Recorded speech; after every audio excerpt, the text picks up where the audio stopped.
민수기 15장 15절부터 16절 말씀.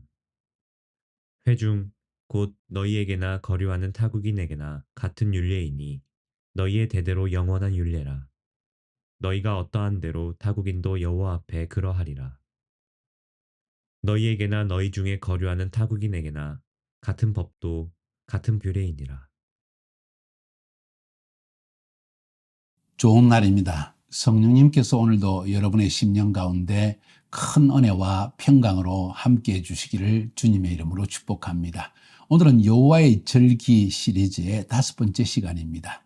제목은 절기는 언제, 왜, 또 누구에게 언제까지 지키라고 주셨는가?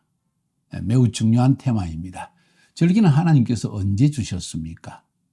누구에게 주셨습니까? 왜 이 절기를 주셨을까요? 그리고 언제까지 이 절기를 지켜야 할까요? 이것은 정말 절기를 연구하는 모든 사람들에게 매우 중요한 테마이기도 합니다. 왜냐하면 하나님께서 주신 중요한 규례이기 때문입니다. 앞부분에서 거의 여기에 대한 답도 어느 정도는 주어져 있지만 그러나 좀 더 이런 테마를 통해서 명확하게 우리가 성경적 지식을 가지고 있는 것은 중요한 일이라고 생각합니다. 먼저 첫 번째로 이 절기는 언제 그리고 왜 주어졌는가, 언제와 왜에 대한 답을 한번 살펴보도록 합시다.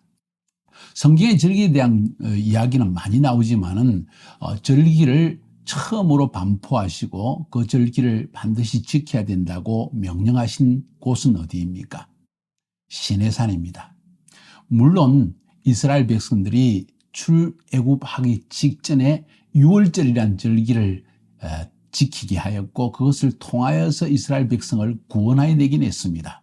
그러나 절기 전반에 대한 이야기를 하나의 법문으로서 하나의 율법으로서 명확하게 주신 것은 시내산이었습니다. 앞에서도 몇 번 말씀드린 것처럼 이스라엘이라는 민족 혹은 나라 혹은 하나의 신앙 공동체가 언제 형성되었을까 여기에 대한 많은 신학적 질문들이 있고 답이 있습니다. 그러나 우리가 지지난 시간에도 계속 배운 것처럼 이스라엘이라는 민족 공동체 혹은 국가 공동체가 형성된 것은 시작은 출애굽하기 직전 바로 그날 6월절에서 시작되어졌지만 우리가 운명 공동체구나 하는 것을 알게 되어졌습니다. 이스라엘 민족들 전체가 이스라엘 땅에 많이 흩어져 살고 있었지만 특별히 고센 땅에 살고 있었는데 그들 모두가 어린 양의 피를 흘려서 문설주에 바르는 순간 그들은 한 운명 공동체라는 걸 발견했습니다.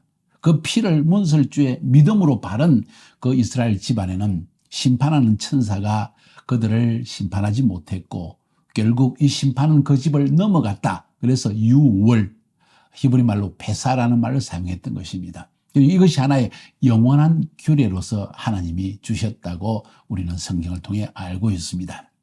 물론 이렇게 해서 유월절을 통해서 출애굽을 했지만은 사실 그들이 50일 되는 때 세 번째 달이 되는 해에 시내산에 도착을 세 번째 달이라고 했습니다.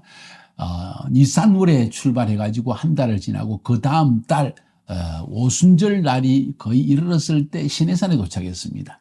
그리고 하나님은 시내산에서 약 1년의 세월 동안 이스라엘 백성들과 함께 시간을 보내시면서 한 민족 공동체, 신앙 공동체의 틀을 마련하기 시작합니다. 그래서 우리가 민수기를 읽어보면 잘 알 수 있는데 먼저 인구조사를 시킵니다. 1장에서. 그래서 한 나라가 형성되기 위해서는 국민이 있어야 되잖아요. 그래서 인구조사를 합니다. 두 번째로 한 나라가 존재하기 위해서는 법을 통한 질서가 있어야 됩니다. 그래서 하나님이 율법을 주십니다. 그 율법 안에 절기가 포함된 것입니다. 그리고 한 나라가 형성되기 위해서는 땅이 있어야 됩니다. 그래서 내가 가나안 땅을 너희에게 영원한 너희들의 기업으로 주겠다 하고 약속하신 것입니다. 그러니까 시내산에서 하나의 이스라엘이라는 민족 공동체, 국가 공동체가 형성되게 된 것입니다. 그러니까 절기라는 것은 이스라엘의 신앙 공동체, 민족 공동체가 시작할 태동에 반드시 지키라고 주신 것입니다. 자, 언제? 시내산에서입니다. 이제 한 민족 공동체로서 신앙 공동체로서 함께 한 운명 공동체로서 광야를 들어가서 가나안 땅에 들어가야 됩니다. 하나님의 약속을 이제 취하러 떠나는 것입니다. 한 비전입니다. 한 몸입니다. 한 꿈입니다. 한 운명입니다. 그들에게 하나님은 절기를 지키라고 말씀하십니다. 왜 그랬을까요? 자, 언제에 대한 답은 주어졌죠. 시내산입니다. 왜 그러면 그 절기를 지키라고 했을까요? 왜냐하면 하나님은 절기 안에 하나님이 택한 백성을 완전히 구원하실 그 구속의 계획을 다 담아 놓으셨기 때문입니다. 쉽게 표현하면 절기는 하나님의 시간표입니다. 어떤 시간표입니까? 구원의 시간표입니다. 구속의 시간표입니다. 그래서 아직 하나님께서 하실 구속의 계획이 미래에 쭉 있는데 그 시간표를 담아 놓았기 때문에 이건 예언적 시간표인 것입니다. 그래서 절기는 하나님의 예언입니다. 구약 성경에 나와 있는 이사야, 예레미야, 에스겔, 다니엘 많은 선지자 예언서가 있는데 그 예언보다 더 중요한 예언인 이유는 선지자들을 통해서 말한 것이 아니라 하나님께서 직접 말씀하신 것이기 때문에 이 절기라는 예언은 너무나 중요한 예언인 것입니다. 사랑하는 여러분. 왜 주셨습니까? 절기 안에 하나님이 자기 백성을 구원하기 위해서 하실 일을 시간표를 다 담아 놓으셨기 때문입니다. 자, 제가 여기서 말하는 하나님의 백성은 누구일까요? 물론 이스라엘 백성들의 구속의 시간표이지만 그 안에는 이스라엘뿐만 아니라 인류 전체에 대한 모든 인류, 하나님의 형상대로 지음받은 인간들 가운데 하나님이 구원을 위해서 택하신 자들을 구원하실 그 시간표를 하나님은 절기 안에 다 심어 놓으신 것입니다. 그러니까 이 절기를 지키라. 왜 지키라고 하셨는가? 너희를 구원하시는 하나님의 그 시간표를 알기 원하느냐? 인류의 역사의 시작과 마지막을 알기 원하느냐? 그 여정 속에 하나님이 하실 일을 알고 싶으냐? 그렇다면 반드시 절기를 지켜야 한다 하는 의미에서 하나님은 절기를 주신 것입니다. 여러 번 반복해서 말씀드렸지만 또 반복합니다. 이것은 여러분에게 너무 중요한 내용이기 때문입니다. 예언이기 때문입니다. 인류의 운명에 관한 것이기도 하기 때문입니다. 그 하나님의 절기에는 안식일이 기본이라고 했습니다. 안식일은 어떤 예언입니까? 하나님이 하늘과 땅을 새롭게 창조하실 새하늘과 새 땅이 우리에게 임할 것이다. 지금 죄로 물들어서 눈물과 근심과 질병과 죽음이 있는 이 세상이 아니라 하나님이 창조하실 새 하늘과 새 땅, 영원한 하나님의 나라가 온다. 그날을 기다리라 하는 의미에서 안식일을 지키라고 하는 것입니다. 그리고 그날은 바로 완전한 구속이 이루어지는 날이다. 마치 애굽의 종살이에서 하나님께서 구원하여 내신 것과 같은, 그러나 그때는 광야를 거쳐야 했는데 이제는 그 광야를 거쳐서 가나안 땅에 들어가는 마지막 완전한 구속이 주어지는 때가 있다. 이것을 지금 다 말씀해 주시는 것입니다. 그래서 봄절기를 통해서는 이 우리의 인류의 구속과 하나님이 가져오실 새 창조를 위해서 메시아가 올 것이다. 메시아가 모든 인류의 죄를 대신 짊어지고 십자가에서 죽으시고 우리의 저주와 죄를 다 짊어지고 죽으시지만 부활하실 것이다. 이것이 봄절기에 메시아의 초림에 대한 이야기가. 가을절기에는 이 메시아가 부활 성천했지만은 다시 마지막 심판을 위해서 영원한 하나님의 나라 새하늘과 새 땅이 임할 그 직전에, 완전한 구속을 주실 그 직전에 그 메시아는 다시 이 땅에 오실 것이다. 그리고 우리에게 완전한 구원을 주실 것이다. 그게 바로 예수님의 재림에 관한, 메시아의 재림에 관한 두 번째 가을절기라는 것입니다. 이 가을절기 세 개, 봄절기 세 개, 그 중간에 오순절 샤부옷이라고 하는 펜타코스텔 데이가 남아 있습니다. 이날은 성령님이 임하실 것이다. 왜? 주님이 재림하시는 그때까지, 마지막 종말의 때까지 사단 마귀가 끊임없이 하나님의 백성을 괴롭히고 이 세상은 어둠을 향하여 질주하여 나아갈 때 하나님이 성령을 주셔서 자기 백성을 어두운 가운데에서도 인도하여 주기 위해서, 또 성령의 능력으로 수많은 사람들에게 아직 구원받지 못한 완전한 구속, 새하늘과 새 땅에 들어가지 못하는 불신자들을 예수 믿게 해서 구원받게 하기 위해서 성령을 주시는 날이다. 이렇게 봄절기는 예수님의 초림, 가을절기는 예수님의 재림, 그 중간에 성령을 부어주셔서 바로 그 성령님이 우리의 삶을 마지막 재림에까지 인도해 주신다는, 빛이 되신다는, 지혜가 되신다는, 능력이 되신다는 이야기가 이 절기 안에 담겨 있기 때문에 하나님의 절기는 너무너무 중요하다는 것입니다. 이해가 되시죠? 절기는 언제, 왜 주셨는가? 자, 이제 그 다음에 살펴볼 주제는 절기는 누구에게 주셨는가? 우리는 쉽게 생각할 것입니다. 이거 유대인의 절기 아닙니까? 이스라엘 민족을 위해서 주신 절기 아닙니까? 그럼 이스라엘 민족들만 지키면 된다고 쉽게 생각하기 쉽습니다.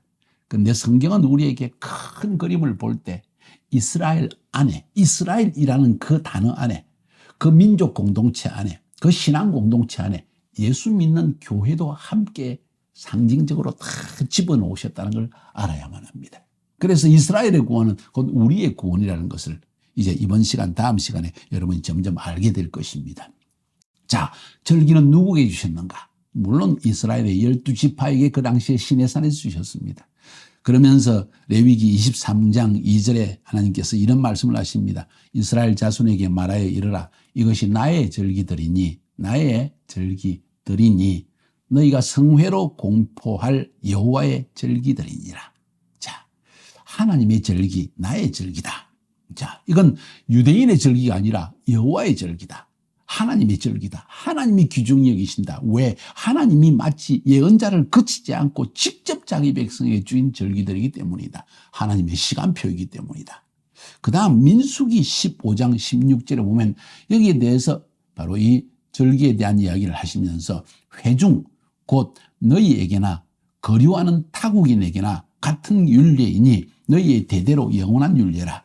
너희가 어떠한 대로 타국인도 여호와 앞에서 그러하리라. 너희나 너희 중에 우가하는 타국인이나 한 법도 한 규례니라. 뭔 이야기입니까?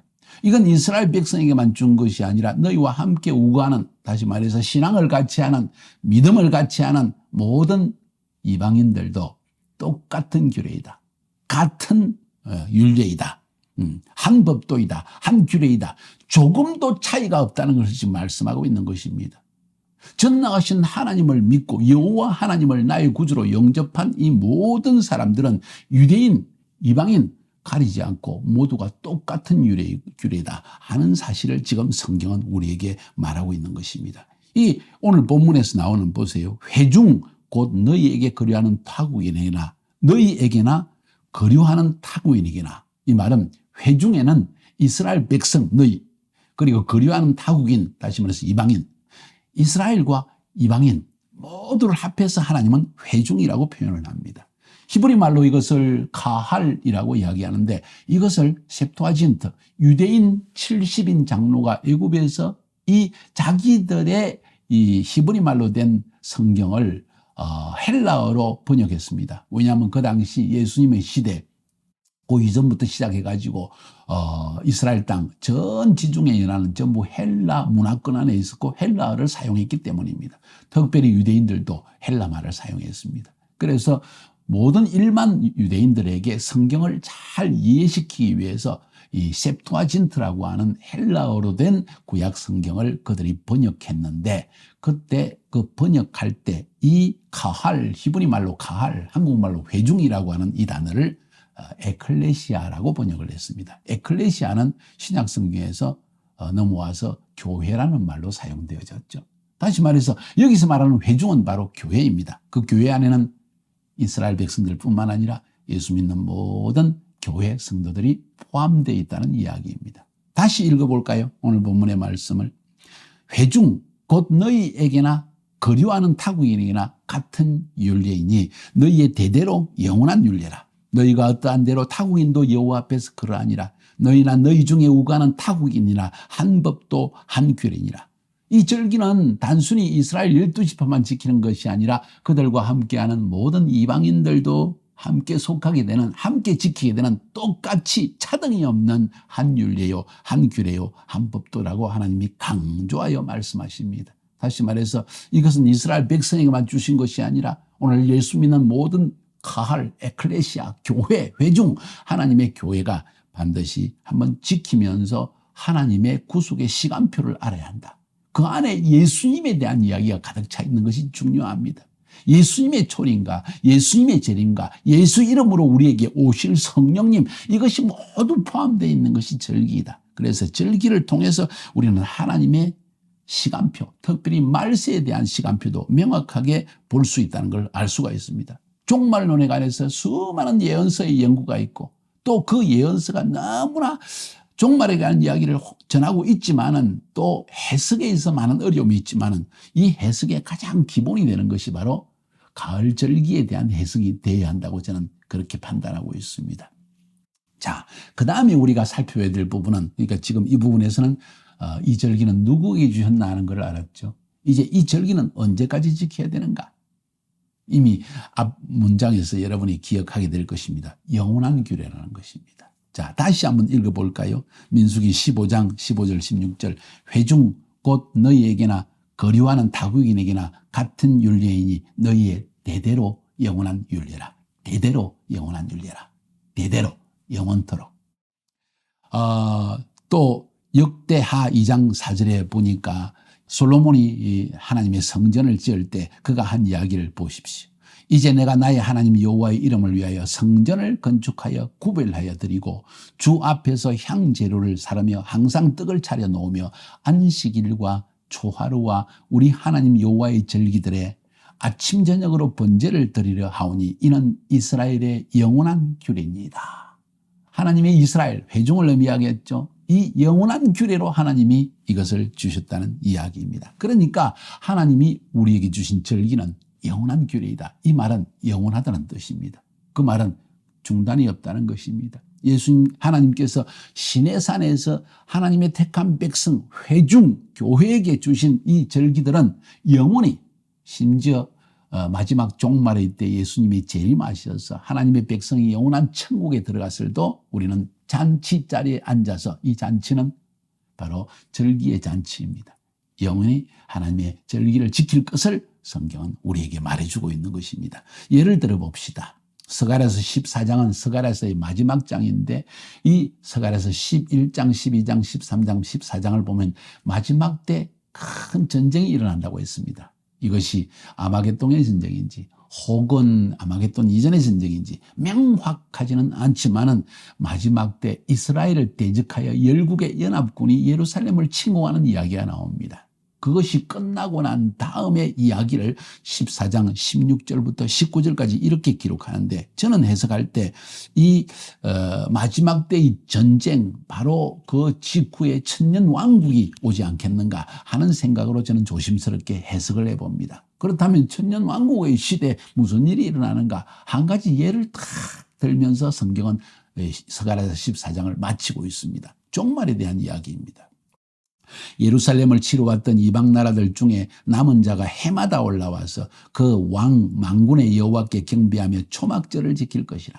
땅에 있는 족속들 중에 그 왕 만군의 여호와께 경배하러 예루살렘에 올라오지 아니하는 자들에게는 비를 내리지 아니하실 것인즉 만일 애굽 족속이 올라오지 아니할 때에는 비 내림이 있지 아니하리니 여호와께서 초막절을 지키러 올라오지 아니하는 이방 나라들의 사람을 치시는 재앙을 그에게 내리실 것이라. 애굽 사람이나 이방 나라 사람이나 초막절을 지키러 올라오지 아니하는 자가 받을 벌이 그러하니라. 뭔 이야기입니까?